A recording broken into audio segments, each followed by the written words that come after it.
Андан кийинки экинчи ла иляха иллаллах келмесинин Мухаммад Расулуллах экинчи бөлүгү Мухаммад Расулуллах. Биз ушу Алла Тааланын ибадаттагы жалгыз гана сыйынууга татыктуу болгон жалгыз гана зат экенин Алла Тааланы билгенден кийин ошол баардык ибадатты Алла Тааланын өзүнө арнашты үйрөндүк. Эгерде кимде ким ибадатты башка бир махлукка арнаган болсо ширк болот деп муну билдик. Эми экинчи бөлүгү ким Алла Таалага түз сыйынгандан кийин ошо түз сыйынуунун шариатты кармануунун, исламды кармануунун жолун пайгамбар саллаллаху алейхи вассалам аркылуу үйрөнүш керек. Ошол себептен биз Мухаммад Алланын элчиси деп күбөлүк берип атабыз. Элчилик күбөлүк берүүдөн эмнени талап кылат бизден? Биз пайгамбарыбыз элчи деп күбөлүк бергенден кийин пайгамбарыбыз Алла Таала тараптан бизге эмнени алып келген болсо, саллаллаху алейхи вассалам, ошонун баарын биз кабыл алышыбыз керек.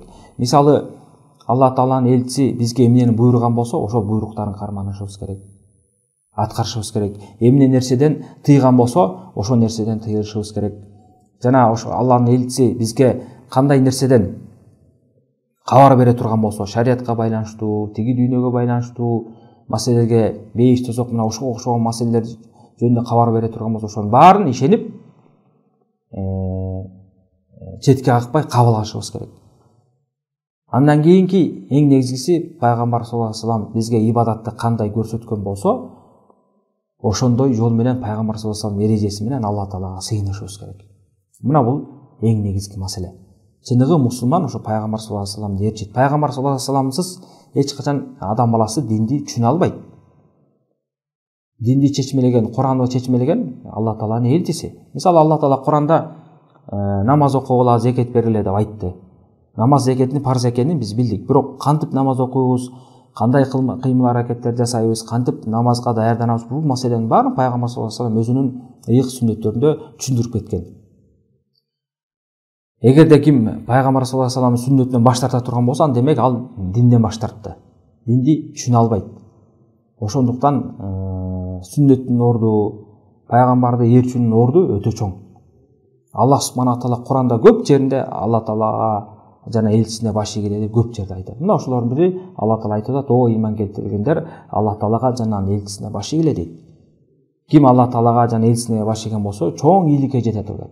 Жана башка аятта болсо, Аллах Тааланын элчиси силерге эмнени алып келген болсо, ошону кармангыла, эмнеден тыйган болсо, ошондон тыйгыла деп айтып атат. Мына ошого окшогон көптөгөн аяттар бар. Ошондуктан, урматтуу мусулман биртугандар, ким динди так туура карманам деген болсо, сөзсүз түрдө пайгамбар саллаллаху алейхи вассаламдын сүннөтүн карманыш керек. Пайгамбарыбызды сыйлап, урматтап, ага эч бир адамды теңебеш керек. Мындайча айтканда, пайгамбарыбыздын даражасына эч бир адам жетпейт. Ал канчалык аалым, таква, жакшы адам болсо да, пайгамбар саллаллаху алейхи вассаламдын даражасына жетпейт.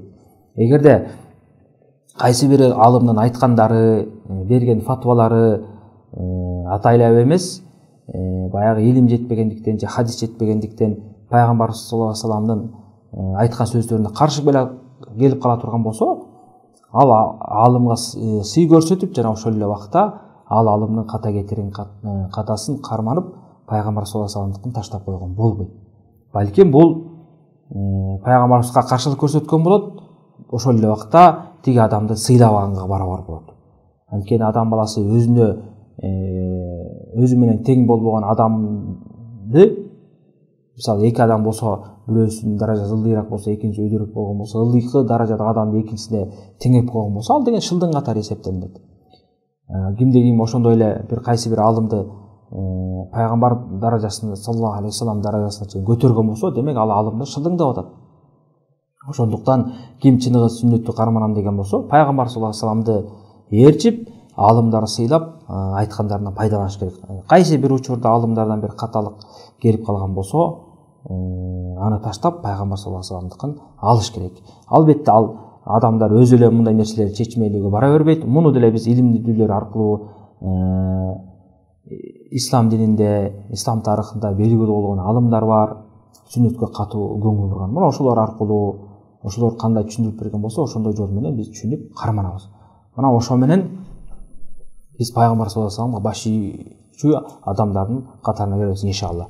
Анан дагы ушуга байланыштуу бир эң негизги бир маселе бар. Жана айтып кеттик, бул пайгамбар саллаллаху алейхи вассаламга күбөлүк келтирүүнүн эң негизги нерселер, күбөлүк келтирүүнү тастыктай турган же болбосо көрүп келтиргенден кийин бизден талап кыла турган нерселер бар да. Ошонун төртүнчүсү ушу пайгамбар саллаллаху алейхи вассалам кандай ибадат кылып кеткен болсо, ошондой кылып Алла Таалага сыйынуу деп айттык. Бул өтө негизүү маселе. Адамдар баягы ибадатты аткарып атабыз деп же Кудай Таалага сыйынып атабыз деп өзлөрүнүн акылдарына таянып, шариатка таянбай, шариаттан далил издебей туруп ибадат кылгандары бул такыр туура эмес. Анткени мындай нерсени пайгамбар саллаллаху алейхи вассалам кайтарган. Өзүнүн ыйык хадисинде, Бухари, Муслимде келген Айша энебиз риваят кылган хадисте айтат, пайгамбар саллаллаху алейхи вассалам: "Ма нахтаса фи амрина хада ма лайса мин фаху рад". Ким биздин динибизде биздин динибизде ошол динде жок нерсени киргизген болсо, ал өзүнө кайтарылат деп. Мындайча айтканда, ал адамдан кабыл кылынбайт. Анткени ал динде жок нерсе. Ошондуктан ар бир адам кандайдыр бир ибадат кылууда сөзсүз түрдө ошол ибадаттын булагын тастыктап, Алла Таала айткан бекен, жана анын элчиси пайгамбар саллаллаху алейхи вассалам айткан бекен тактап алып туруп, анан ошого амал кылыш керек. Эгерде ал далилсиз болуп кала турган болсо, анда ал кабыл кылынбайт, өзүнө кайтарылат. Бул ислам дининде жаңылык деп коет, мынча айтканда арабча термин айта турган бидат дейт. Диндеги жок жаңылык.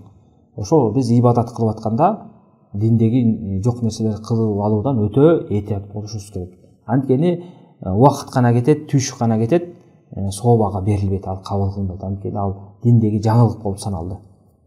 Мына ошол жерден биз эмнени билип атабыз? Пайгамбар саллаллаху алейхи вассаламдын исламдагы ордун билип атабыз. Ошол себептен биз аны пайгамбар деп кабыл кылып, моюнсунуп атабыз. Ким пайгамбар деп кабыл алгандан кийин, моюнсунгандан кийин, ал пайгамбар кандай динди көрсөтүп үйрөткөн болсо, ошондой кылып биз аткарып Алла Таалага сыйынышыбыз керек. Мисалы, кээ бир динде жок нерселерди мисал кетейин. Элдер мисалы ошону динден деп ойлоп алышат. Өзүңүздөр деле байкасаңыздар болот. Кээ бир мечиттерге кирсеңиздер, мечиттердин дуалдын бооруна же болбосо атайын тиги доска ушундай жерлерге ар түрдүү зикирлер жазып коюшкан болот. Мисалы, бул зикирди мынча жолу айт, 300 жолу айт, 25 жолу айт, 41 жолу айт деген ар кандай чакырыктар болот. Албетте Алла Таалага ибадат кылып зикир кылуу бул жакшы нерсе. Бирок ошол кандайдыр бир ибадатты бир убакытка же орунга чектөө бул өзүнчө далилге муктаж. Мисалы, бирөө мындай зикир кыл деп, ошол зикирди бир өлчөм менен чектеген болсо, мисалы 41 жолу күнүн жолу айтыш керек дегенде, биз адамдан ал сурайбыз. Биз Алла Таала мактайлы, бирок 41 жолу айт дегенде каяктан алдың деп. Же 300 жолу айт деген болсо, же бир башка бир санды айтып ченеген болсо, чектеген болсо, биз ошондо адамдан сурайбыз да, муну каяктан алдың? Ошону бизге далил көрсөт деп. Эгерде ал пайгамбар саллаллаху алейхи вассаламдын сүннөтүнөн тастыкталган, далилденген хадистерди алып келип бизге көрсөтсө, биз алхамдулилlah кабыл кылабыз. Кабыл көрсөтө албаса, анда биз аны кабыл кылбайбыз. Жана ошондой эле кээ бир адамдар Алла Таалага сыйынуу максатта, пайгамбар саллаллаху алейхи вассаламды урматтоо максатында, же болбосо жакшы көрүү максатында пайгамбар саллаллаху алейхи вассалам туулган күнүн өткөрүшөт жыл сайын. Өзүнүн убакыты бар, ошол кезде өткөрүшөт. Пайгамбар саллаллаху алейхи вассалам өмүр баянын окушат, чогулуш жасайт. Анан муну дагы ушу жакшы иш кылып атабыз деп ойлошот да. Албетте бул дагы далилсиз нерсе. Анткени биздин пайгамбар өзүнүн туулган күнүн, кайсы күнү туулганын, качан туулганын жакшы билген.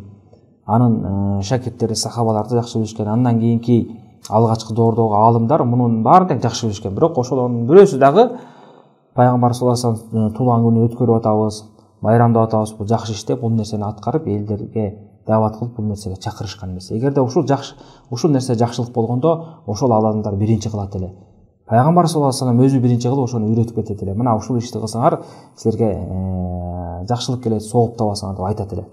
Пайгамбар саллаллаху алейхи вассалам кылбагандан кийин сахабалар, андан кийин табииндер, андан башка чоң алымдар кылбагандан кийин, демек ал иште эч бир жакшылык жок. Адамдар өз ойлору менен айтып, бул иште жакшылык бар, элдер пайда алып атат деп айтышса дагы, эгерде пайда боло турганда, ошол доордогу пайгамбар саллаллаху алейхи вассалам доорундагы сахабалар ошону аткарып бизге жеткирет эле. Ошондуктан ушундай нерселерди кылбастан динибизди туура сакташыбыз керек. Мынтип айта берсек көптөгөн мисалдар бар.